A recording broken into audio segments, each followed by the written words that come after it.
দর্শক আসসালামু আলাইকুম। আমন্ত্রণ জানাচ্ছি মাই টিভি সন্ধ্যার সংবাদে। আপনাদের সাথে আছি আমি উপমা কুণ্ডু। আর শুরুতেই জানিয়ে দিব সংবাদ শিরোনাম। অন্তর্বর্তীকালীন সরকারের দপ্তর বণ্টন করে প্রজ্ঞাপন জারি। সরকারের মেয়াদ নিয়ে এখনই সিদ্ধান্ত নেওয়া সম্ভব নয় বললেন রিজওয়ানা হাসান। জাতীয় স্মৃতিসৌধ কেন্দ্রীয় শহীদ মিনারে শ্রদ্ধা নিবেদন করেছেন উপদেষ্টা ডক্টর ইউনূস সহ উপদেষ্টারা। কাল যাচ্ছেন শহীদ আবু সাইদের বাড়ি। কাছে বৈষম্য ও দলীয়করণ দূর, দুর্নীতি সন্ত্রাস চাঁদাবাজি বন্ধ, অর্থনৈতিক উন্নয়ন ও ব্যাপক কর্মসংস্থান চান নাগরিকরা, চান স্থিতিশীল গণতন্ত্র।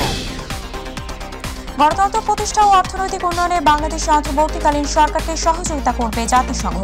বিএনপির সঙ্গে বৈঠক, বিশ্ব নেতাদের অভিনন্দন। এবং পথে ঘাটে নেই চাঁদা, ঘোর আতঙ্কের সিন্ডিকেট, বাজারে সুবাতাস, কমতে শুরু করেছে পণ্য মূল্য, বাজার মনিটরিংয়ে শিক্ষার্থীরাও।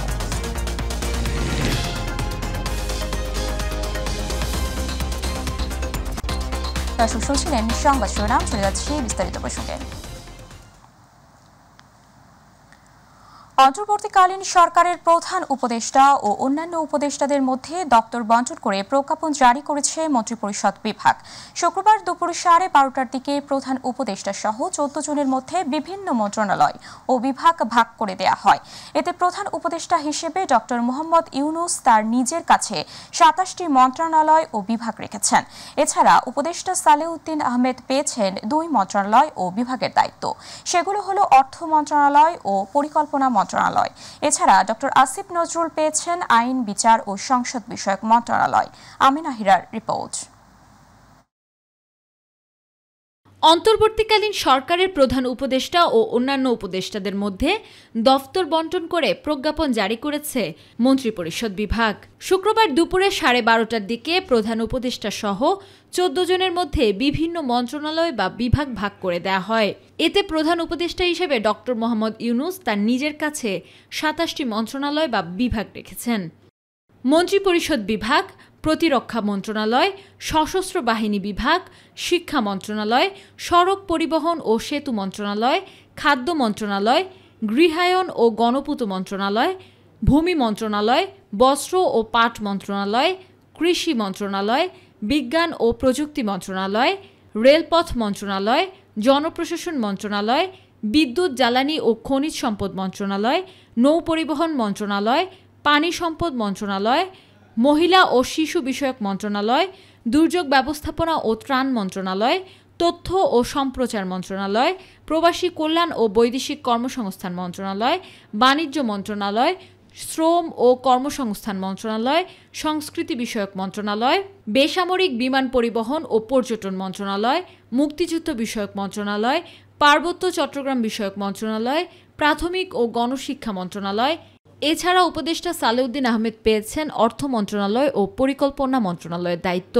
ডক্টর আসিফ নজরুল পেয়েছেন আইন, বিচার ও সংসদ বিষয়ক মন্ত্রণালয়, আদিলুর রহমান খান পেয়েছেন শিল্প মন্ত্রণালয়, হাসান আরিফ পেয়েছেন স্থানীয় সরকার, পল্লী উন্নয়ন ও সমবায় মন্ত্রণালয়, তৌহিদ হোসেন পেয়েছেন পররাষ্ট্র মন্ত্রণালয়, সৈয়দা রিজওয়ানা হাসান পেয়েছেন পরিবেশ, বন ও জলবায়ু পরিবর্তন মন্ত্রণালয়, মিজু শারমিন এস মুর্শিদ পেয়েছেন সমাজ কল্যাণ মন্ত্রণালয়।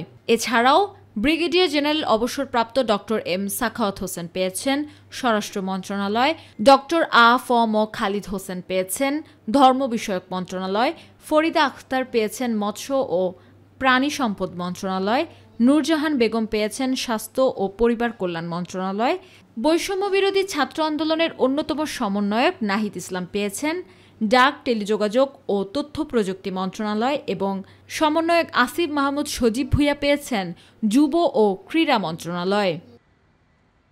আমিনা হিরা, মাই টিভি, ঢাকা। বন ও পরিবেশ উপদেষ্টা সৈয়দা রিজওয়ানা হাসান বলেছেন, অন্তর্বর্তীকালীন অতিকালীন সরকারের মেয়াদ কতদিন হবে তা নিয়ে এখনই আলোচনা করা বা সিদ্ধান্ত নেওয়া সম্ভব নয়। বিকেলে রাষ্ট্রীয় অতিথি ভবন যমুনায় সরকারের উপদেষ্টা পরিষদের বৈঠক শেষে সাংবাদিকদের সাথে কথা বলেন উপদেষ্টারা। এ সময় রিজওয়ানা হাসান বলেন, দুর্নীতির বিরুদ্ধে সিস্টেম পরিবর্তন করার জন্য ছাত্র জনতা আন্দোলন করেছেন, সুতরাং দুর্নীতির বিরুদ্ধে অবশ্যই ব্যবস্থা নেওয়া হবে। তবে প্রথম বৈঠকে বেশিরভাগ আলোচনা হয়েছে আইন শৃঙ্খলা নিয়ে। আমরা অভিজ্ঞ এবং দক্ষ ব্যক্তিদেরকে মনোনীত করেছি আমাদের এই উপদেষ্টা প্যানেলে। একই সাথে আমরা মনে করেছি পুরো বিষয়টিকে পর্যবেক্ষণ এবং তদারকির জন্য ছাত্রদের ভয়েস থাকার জন্য ছাত্রদের জায়গা থেকেও উপদেষ্টা প্রয়োজন।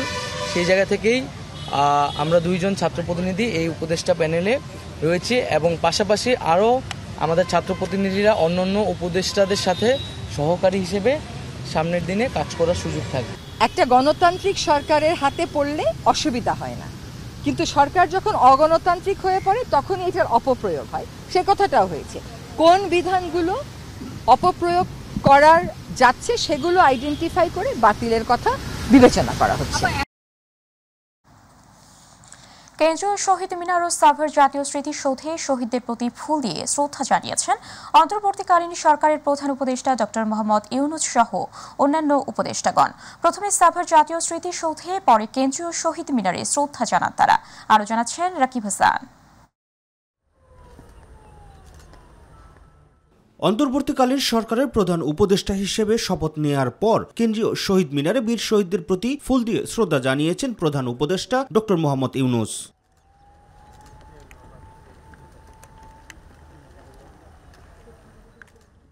সকালে শহীদ মিনারে পুষ্পস্তবক অর্পণের পর শহীদদের স্মরণে কিছুক্ষণ নীরবে দাঁড়িয়ে থাকেন তিনি।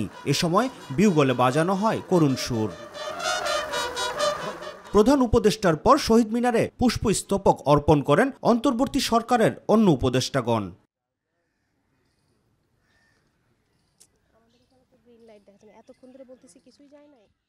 শহীদ মিনারে শ্রদ্ধা নিবেদন শেষে নতুন পুরাতনের অভিজ্ঞতাকে কাজে লাগিয়ে বাংলাদেশ পুনর্গঠনের স্বপ্ন দ্রুত কার্যকর করার আশাবাদ ব্যক্ত করেন তারা। তরুণ সমাজ আমাদের জন্য যে অপূর্ব সুযোগ এনে দিয়েছে দেশ গড়ার, এই সুযোগটা যেন আমরা কাজে লাগাতে পারি। যেহেতু এই সরকার একটা গণ অভ্যুত্থানের ভিতর দিয়ে তৈরি হয়েছে, মানুষের এই সরকারের প্রতি আস্থাটা রয়েছে। বাংলাদেশ পুনর্গঠনের যে স্বপ্ন আমরা দেখিয়েছি বা প্রতিশ্রুতি রেখেছি, সেটি দ্রুত সময়ের মধ্যে কার্যকরাই আমাদের লক্ষ্য এবং উদ্দেশ্য। জানেন এই সরকারে 25 থেকে 85 যে একটি তারুণ্য এবং অভিজ্ঞতার যে সংমিশ্রণ হয়েছে, এটি আসলে বাংলাদেশকে রিপ্রেজেন্ট করে এবং বাংলাদেশের প্রকৃত যে চাওয়া পাওয়া সেটি বাস্তবায়ন করতে পারবে বলে আমি মনে করি। এর আগে সাভার জাতীয় স্মৃতিসৌধে মহান মুক্তিযুদ্ধের বীর শহীদদের প্রতি ফুল দিয়ে শ্রদ্ধা জানান প্রধান উপদেষ্টা।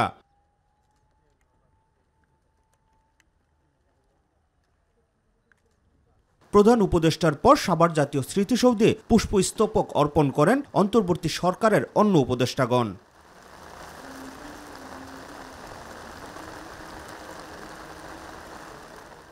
রাকিব হাসান, মাই টিভি, ঢাকা। বৈষম্য বিরোধী ছাত্র আন্দোলনের শহীদ আবু সাইদের বাড়িতে যাচ্ছেন প্রধান উপদেষ্টা ডক্টর মোহাম্মদ ইউনূস।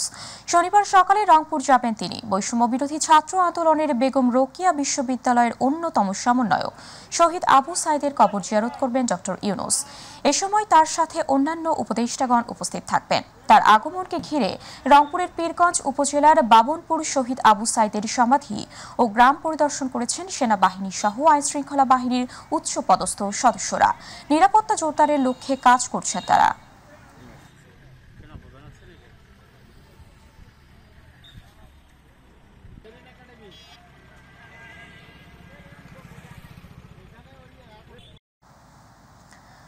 গণতন্ত্র প্রতিষ্ঠা ও অর্থনৈতিক উন্নয়নে বাংলাদেশে অন্তর্বর্তীকালীন সরকারকে সহযোগিতা করবে জাতিসংঘ। বিএনপি মহাসচিব মির্জা ফখরুল ইসলাম আলমগীরের সাথে গুলশানে বিএনপি চেয়ারপারসনের কার্যালয়ে বৈঠক শেষে এই কথা জানিয়েছেন ঢাকায় নিযুক্ত জাতিসংঘের আবাসিক সমন্বয়কারী গোয়েন লুইস। বাংলাদেশের মানবাধিকার ও গণতন্ত্র নিয়ে উন্নয়ন সহযোগীদের শঙ্কা কেটে গেছে মন্তব্য করে সবাইকে নিয়ে নতুন বাংলাদেশ তৈরি করতে হবে বলে বৈঠক শেষে মন্তব্য করেন বিএনপির স্থায়ী কমিটির সদস্য আমির খসরু মাহবুব চৌধুরী। মাহবুব সৈকত। I came here this morning to meet with my colleagues from the BNP. We are meeting because, as you all know, last night a new transition government was announced under the leadership of Dr. Yunus, and the United Nations has a very important. তারা সেই সমর্থন দিতে রাজি আছে এবং সবাইকে নিয়ে কাজ করতে রাজি আছে। আমরা সবাই মিলে একটা নতুন বাংলাদেশ করব আগামীতে। এটাই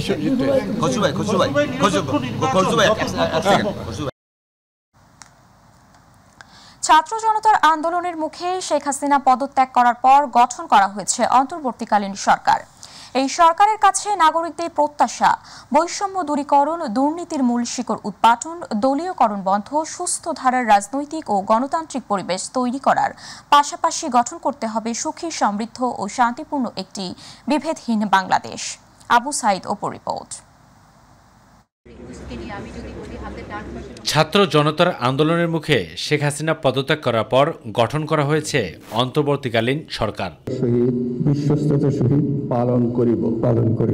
নোবেল বিজয়ী অর্থনীতিবিদ ডক্টর ইউনূসকে প্রধান উপদেষ্টা করে সরকার গঠনের পর স্বস্তি ফিরে এসেছে সর্বস্তরের নাগরিকদের মাঝে। তারা বলছেন, এমন রাষ্ট্র গঠন করতে চান যেখানে থাকবে না কোনো বৈষম্য, দুর্নীতি, বিভেদ ও সংঘাত। তারা যে এরকম অত্যাচার এবং নিপীড়ন চালিয়েছে সেটা কোনো সময় কাম্য ছিল না। আমরা শান্তিপূর্ণ মীমাংসা চেয়েছিলাম। আমি ছাত্র হিসেবে যাব, কোনো রাজনৈতিক প্রভাব যেন খাটানো না হয়, ঘুষ মুক্তভাবে থাকুক, মেধা তালিকা অনুযায়ী চাকরি হোক। চারিদিকে যে অরাজকতার সৃষ্টি হয়েছে এটাকে দ্রুত শান্ত করতে হবে, দেশের উন্নয়নের জন্য ভাবতে হবে। দেশটা যাতে ভালোভাবে থাকে, জনগণ যাতে ভালোভাবে থাকে, সেই প্রত্যাশা আমরা সরকারের কাছে চাচ্ছি। দেশটাকে সুন্দরভাবে এগিয়ে নিয়ে যাক, শান্তিতে থাকি, মানুষজন শান্তিতে বসবাস করতে, এটাই চাই। জনগণের প্রত্যাশা বিভেদহীন বাংলাদেশ গড়ার পাশাপাশি নিয়ন্ত্রণ করতে হবে দ্রব্যমূল্যের ঊর্ধ্বগতিও। দ্রব্যমূল্য ঊর্ধ্বগতিতে যেটা হচ্ছে সেটা যাতে আনা হয়, সেটা আমরা সরকারের কাছ থেকে চাই। আমরা জনগণের সরকার চাই। দ্রব্যমূল্যের যে ঊর্ধ্বগতি, এই ঊর্ধ্বগতিটা যাতে আপনার জনগণের নাগালের ভিতরে থাকে। শাসক হিসাবে আমরা দেখতে চাই ডক্টর ইউনূসে দেশের শান্তি সুষ্ঠুভাবে দেশ চলে। পুরো যে অন্তর্বর্তীকালীন সরকারটা গঠিত হলো, ওনাদের কাছে আমার প্রত্যাশা হলো দেশের সব বিষয়ে স্থিতিশীলতা। তবে রাজধানীর অতীতের চিত্র বদলে দিয়েছে শিক্ষার্থীরা। মাঠে ঘাটে এবং সড়কে অবস্থান নেয় বিভিন্ন গন্তব্যে ছুটে চলা মানুষের মাঝে ফিরে এসেছে স্বস্তি। সড়ক নিয়ন্ত্রণের দায়িত্বে নিয়ে ব্যাপক প্রশংসায় ভাসছেন শিক্ষার্থীরা। বর্তমান অন্তর্বর্তীকালীন সরকারের কাছে সাধারণ মানুষের প্রত্যাশা দুর্নীতিমুক্ত এবং বৈষম্য বিরোধী একটি সমাজ গঠন হবে, যে সমাজ বহির্বিশ্বের কাছে মাথা উঁচু করে দাঁড়াবে, প্রতিষ্ঠিত হবে লাল সবুজের পতাকা। রামপুরা থেকে আবু সাইদ অপু, মাই টিভি, ঢাকা। বাংলাদেশে নতুন গঠিত অন্তর্বর্তীকালীন সরকারকে স্বাগত জানিয়েছেন যুক্তরাষ্ট্র, চীন ও ইউরোপীয় দেশগুলোর জোট ইউরোপীয় ইউনিয়ন EU। তারা সবাই সুষ্ঠু গণতান্ত্রিক পরিবেশ ফিরিয়ে আনতে ও পারস্পরিক সহযোগিতা বাড়াতে একসঙ্গে কাজ করার আশ্বাস দিয়েছে। বাংলাদেশের অন্তর্বর্তীকালীন সরকার দেশের জনগণের ভবিষ্যৎ নির্ধারণ করবে বলে জানিয়েছে যুক্তরাষ্ট্র। রিপোর্ট করছেন ইলিয়াস কমল। শান্তিতে নোবেল বিজয়ী ডক্টর মোহাম্মদ ইউনূসকে প্রধান উপদেষ্টা করে বৃহস্পতিবার দেশের নতুন অন্তর্বর্তী সরকার গঠন করা হয়। প্রধান উপদেষ্টা সহ এই সরকারে আছেন 17 সদস্য। বাংলাদেশের অন্তর্বর্তীকালীন সরকার দেশের জনগণের ভবিষ্যৎ নির্ধারণ করবে মন্তব্য করেছে যুক্তরাষ্ট্র। একই সঙ্গে সাম্প্রতিক সহিংসতা বন্ধের জন্য অন্তর্বর্তীকালীন সরকারের প্রধান ডক্টর ইউনূসের আহ্বানকে যুক্তরাষ্ট্র স্বাগত জানিয়েছে। So as I said, our Charge d'Affaires attended the swearing in of the president today, and we welcome Dr. Yunus's calm for an end to the recent violence, and we stand ready to work with the interim government and Dr. Yunus as it charts a democratic future for the people of Bangladesh. নতুন সরকারকে স্বাগত জানিয়ে ইউরোপীয় ইউনিয়নের পররাষ্ট্রনীতি বিষয়ক প্রধান Joseph Borrell বলেছেন, ইউরোপীয় ইউনিয়ন বাংলাদেশের নতুন প্রশাসনের সঙ্গে কাজ করতে আগ্রহী। গণতান্ত্রিক ক্ষমতা হস্তান্তরের জটিল এ কাজে তাদের সহায়তা করা হবে ও এই প্রক্রিয়া অবশ্যই শান্তিপূর্ণ ও অংশগ্রহণমূলক হতে হবে। We haven't discussed in concrete terms the situation in Lebanon. শুক্রবার দেশের নতুন অন্তর্বর্তী সরকারকে স্বাগত জানিয়েছে চীন। এ সময় বাণিজ্য বিনিময় ও অর্থনৈতিক সহযোগিতা বৃদ্ধিতে এই সরকারের সঙ্গে কাজ করতে প্রতিশ্রুতিবদ্ধ বলে মন্তব্য করেছে তারা।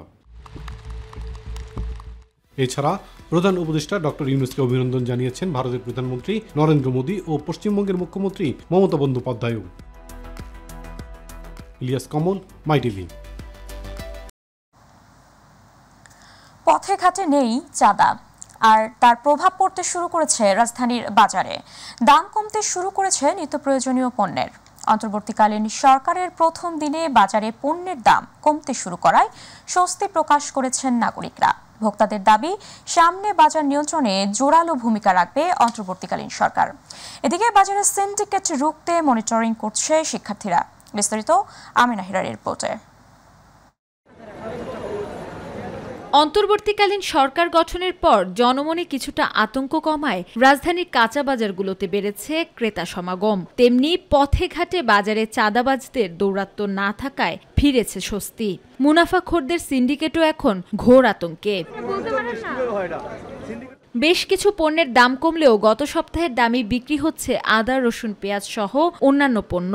একই সাথে মুরগি ও গরুর মাংসের দামও অপরিবর্তিত, তবে প্রকারভেদে দাম বেড়েছে কিছু মাছের। ব্রয়লার মুরগি 170 টাকা কেজি,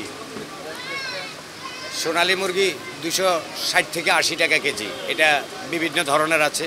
বাজার মোটামুটি আগের দামে আছে, নতুন কোনো কিছু দাম বাড়ে নাই। তবে সরকার যখন গঠিত হয়েছে আশা করি বাজার নিয়ন্ত্রণ সবকিছুই নিয়ন্ত্রণে চলে আসবে। মাছের আমদানি বেশি, সামনে মাছের যে আমদানি, মাছের দাম আরো কমবে।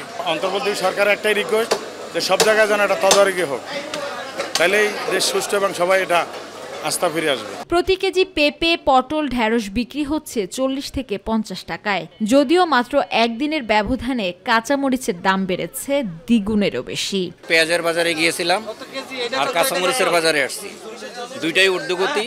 পেঁপে 40 টাকা, করলা 70, 80 এরকম, পটল 40, 30, তারপর হচ্ছে কাঁকরোল 60, 70। বাজারের স্থিতিশীলতা রক্ষায় অন্তর্বর্তী সরকারকে পদক্ষেপ নেওয়ার অনুরোধ করেন ভোক্তারা। যে নিত্য প্রয়োজনীয় জিনিস এইটা একটা স্টেবল অবস্থা না, খুব জরুরি হয়ে গেছে।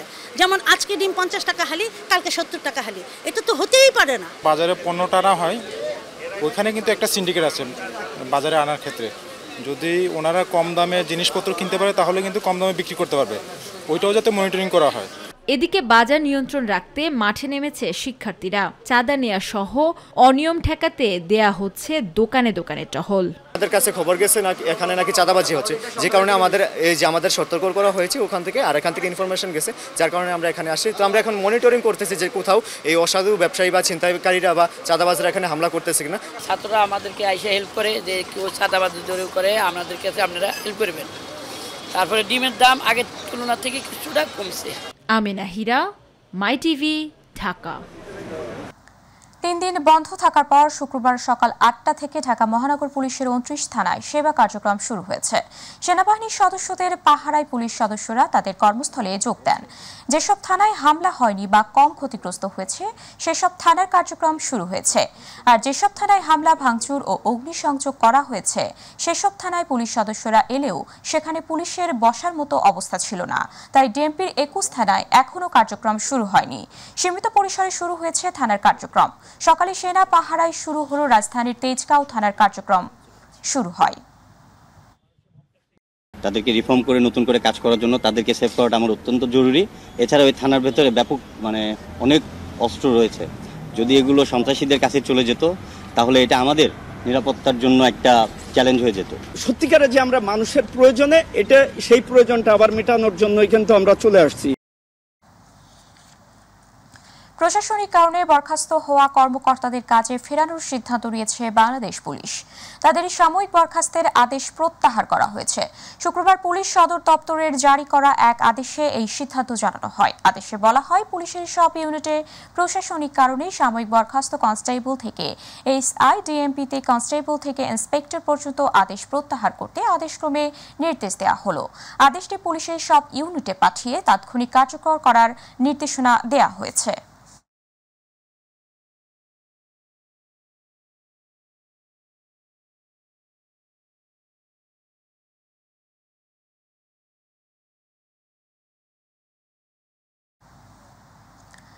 বৈষম্য বিরোধী ছাত্র আন্দোলনে আইনশৃঙ্খলা বাহিনীর যেসব সদস্য গুলি করে মানুষ হত্যা করেছে তাদের বিচার দাবি করেছেন গণঅধিকার পরিষদের সভাপতি নুরুল হক নূর। দলটির সাধারণ সম্পাদক রাশেদ খান বলেছেন, আওয়ামী লীগ আমলে যারা অবৈধ সুবিধা ও মুক্তিযোদ্ধা কোটায় চাকুরি নিয়েছে তাদের চাকুরিচ্যুত করতে হবে। বিকেলে বিজয়নগরে সম্প্রীতি সমাবেশে তাদের এসব কথা বলেন।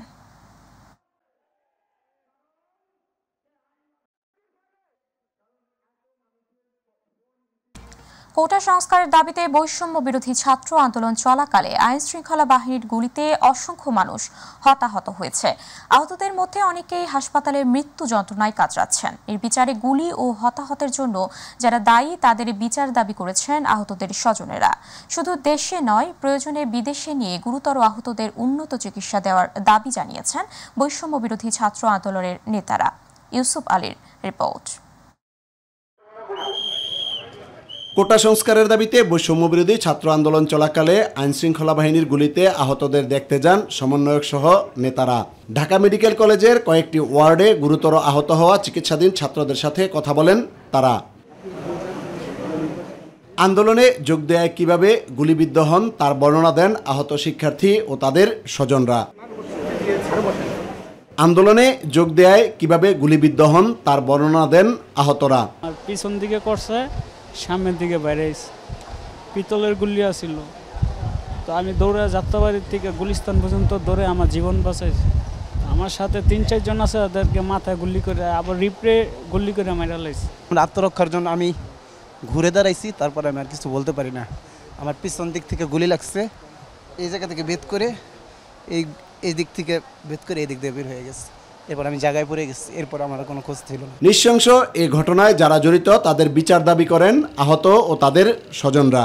যত ছাত্র ছেলেরা বা ভাইয়েরা ক্ষতিগ্রস্ত হয়েছে, যারা মৃত্যুবরণ করছে, যারা এমনি আহত হয়েছে, সবার আমার দাবি, এটার আমি ন্যায় বিচার চাই। আপনাকে গুলি উঠায় না, গুলি ভিতরেই আছে। পরে বলছে যে আপনার এই রড আগে এই হাড্ডি জোড়া নেবে, তারপর ঘাস শুকাবে, 14 দিন পর আপনার এই বুলেট উঠাই নেওয়া হবে। দোষীদের বিচারের পাশাপাশি আহতদের সুচিকিৎসা দেওয়ার দাবি জানান বৈষম্য বিরোধী ছাত্র আন্দোলনের সমন্বয়করা। শুধু ঢাকা মেডিকেল নয়, আপনারা জানেন যে বাংলাদেশের প্রত্যেকটি হসপিটালের দশা একই। সেখানে যেখানেই যাওয়া হচ্ছে সেখানে দেখা যাচ্ছে গুলিবিদ্ধ লাশ। এই যে বাংলাদেশের স্বাস্থ্যখাতের ধস, এইটার পেছনে রয়েছে একটি স্বৈরাচারী সরকার। আমরা আজকে হসপিটালে যখন গিয়েছি দেখেছি আমাদের একটা হসপিটালে করুণ একটি চিত্র, একটি মধ্যযুগীয় কায়দায় এভাবে নির্যাতন করা হয়েছে কিনা। 71-এ প্রথম স্বাধীনতা যুদ্ধ পাকিস্তানি বর্বর এভাবে মনে হয় গুলি চালায়নি, সেটা আমরা দেখিনি, কিন্তু আজকে আমরা যখন দেখছি সেটা আমাদের হৃদয় কাঁপে ওঠে। আমাদের সমন্বয়ক টিমের বিভিন্ন অংশ বিভিন্ন জায়গায় অলরেডি যাওয়া শুরু করেছেন এবং যাবেন। আমরা স্পষ্ট করে আপনাদের মাধ্যমে জানিয়ে দিতে চাই, আমাদের যে ভাইরা যাদের আমরা এতদিন যতটুকু খোঁজ নেওয়া প্রয়োজন ছিল আমরা নিতে পারিনি, আজ থেকে সে ভাইদের দায়িত্ব আমরা নিচ্ছি। সে ভাইদের দায়িত্ব এই রাষ্ট্র নিবে, কারণ আজকে তাদের এই অবস্থা শুধুমাত্র এই রাষ্ট্র বিনির্মাণের এই যে যুদ্ধ হয়েছে সেই যুদ্ধে অংশগ্রহণ করার জন্য। ইউসুফ আলী, মাই টিভি, ঢাকা। বাংলাদেশের মানুষের নাগরিক অধিকার ক্ষুণ্ণ করে এমন যে কোনো পদক্ষেপ এই সরকার শক্তভাবে প্রতিরোধ করবে বলে আশা প্রকাশ করেছেন নবনিযুক্ত অ্যাটর্নি জেনারেল অ্যাডভোকেট আসাদুজ্জামান। সকালে নিজ গ্রাম ঝিনাইদহের শৈলকুপা উপজেলার বারুইপাড়া গ্রামে তার পিতা মরহুম শেখ ইসরাইল মাস্টারের কবর জিয়ারত শেষে সাংবাদিকদের এক প্রশ্নের জবাবে তিনি এই কথা বলেন। দেশের মানুষের অধিকার রক্ষায় যা যা করণীয় তাই করবেন বলে আশ্বস্ত করে তিনি। এর আগে সকালে তিনি গ্রামে এলে হাজার হাজার মানুষ তাকে অভিনন্দন জানাতে আসেন। এই সরকার যথাযথভাবে প্রতিরোধ করবে। দ্বিতীয়ত বলেছেন ডিজিটাল সিকিউরিটি অ্যাক্ট, তথ্য প্রযুক্তি আইনের বিষয়ে এই সরকার যেহেতু জনগণের দ্বিতীয় মুক্তিযুদ্ধের মধ্য দিয়ে অর্জিত সরকার, এই সরকার নিশ্চয়ই জনগণের এই অধিকারের জায়গাটাকে সর্বাগ্যে রেখে। দর্শক, সংবাদের শেষ প্রান্তে আমরা যাবার আগে সংবাদ শিরোনামগুলো জানিয়ে দিচ্ছি আরও একবার।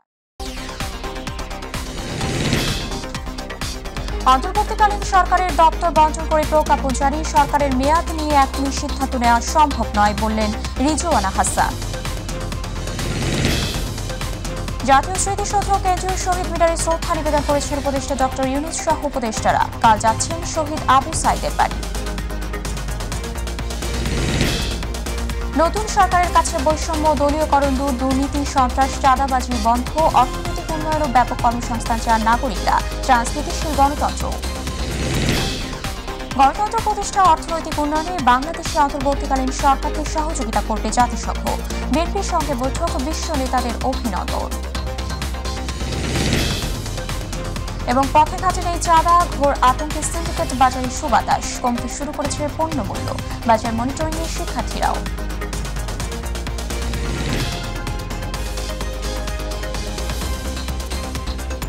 দর্শক সাথে থাকার জন্য ধন্যবাদ। এছাড়া ইউটিউবে মাই টিভি সংবাদ পেতে ভিজিট করুন /mytvniউজ এবং আমাদের অনুষ্ঠান দেখতে ভিজিট করুন /mytvবাংলা, ফেসবুক /mytvবাংলা। আমাদের পরবর্তী সংবাদ দেখার আমন্ত্রণ জানিয়ে বিদায় নিচ্ছি আমি উপমা কুণ্ডু। আল্লাহ হাফেজ।